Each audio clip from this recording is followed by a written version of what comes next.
சொல்லு மிதேஷ். நேபாளி குச்சு குச்சு செஞ்சு தரீங்க. நேபாளி குச்சு குச்சா சுக்கௌனி.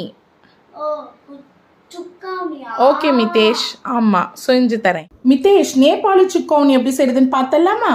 ஓகேமா. அதுக்கு ஃபர்ஸ்ட் ஒரு பவுல்ல 1 கப் தயிர் சேர்த்துக்கிறேன். தோராயமா பார்த்தா ஒரு 250 ml வரும். அடுத்து 1 ஸ்பூன் மிளகாத்தூள், 1/2 ஸ்பூன் சீரகத்தூள், அப்புறம் தேவைக்கேற்ப உப்பு சேர்த்துட்டு அப்புறம் 1/2 மூடி லெமனையும் சேர்த்துக்கோங்க. லெமன் புளிஞ்சிட்டு இது எல்லாத்தையும் நல்லா கலந்து விட்டுருங்க. நான் இன்னைக்கு 3 உருளைக்கிழங்க வேக வச்சு எடுத்திருக்கேன். இந்த டிஷ் வந்து ரொம்ப ஈஸியா உருளைக்கிழங்க வச்சு தான் செய்ய போறோம். அடுத்து ஒரு பெரிய வெங்காயம் கட் பண்ணி சேர்த்துக்கோங்க. அப்புறம் தேவைக்கேற்ப கொத்தமல்லி சேர்த்துட்டு நல்லா கலந்து விட்டுருங்க. உங்களுக்கு தேவைப்பட்ட தயிர் இன்னும் கொஞ்சம் சேர்த்துக்கோங்க. எக்ஸ்ட்ரா சேர்த்துக்கிட்டா நமக்கு சைட் டிஷ் எக்ஸ்ட்ரா கிடைக்கும்.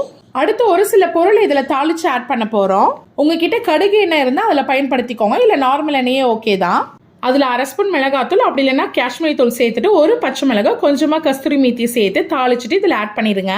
பார்க்க என்ன கொஞ்சம் எக்ஸ்ட்ராவாக இருக்கிற மாதிரி இருக்கும், ஆனால் எல்லாம் கலந்து விட்டிங்கன்னா லெவல் ஆகிடும். இது ஜீரா ரைஸ், இல்லை சப்பாத்தி, இல்லை சாலட் மாதிரி கூட அப்படியே சாப்பிட்லாம். ரொம்ப நல்லா இருக்கும். இந்த ரெசிபியை நீங்களும் உங்கள் வீட்டில் ட்ரை பண்ணி பார்ப்பீங்கன்னு நினைக்கிறேன். இந்த வீடியோ பிடிச்சிருந்தா லைக் பண்ணிட்டு மறக்காமல் சப்ஸ்கிரைப் பண்ணிடுங்க. தேங்க்யூ.